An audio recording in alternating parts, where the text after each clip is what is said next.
Uy, Beshi, huwag ka naman lungkot. Makakahanap ka rin ng taong bubuo sa'yo. Bakit? Mukha ba akong basag?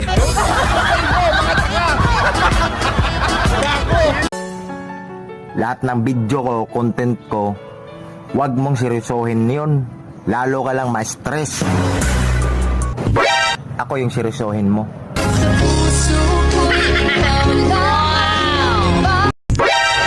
Lagi daw ang cellphone ang hawak ko.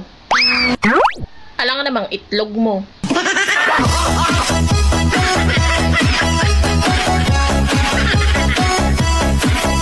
You are the one.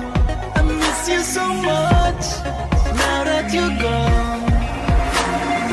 Don't be afraid. I'll be by your side. Nagkaedad ka na ng ganyan, nag-aalala ka pa rin kung sino ang may gusto at ayaw sa'yo? Ano ka ba naman? Masyado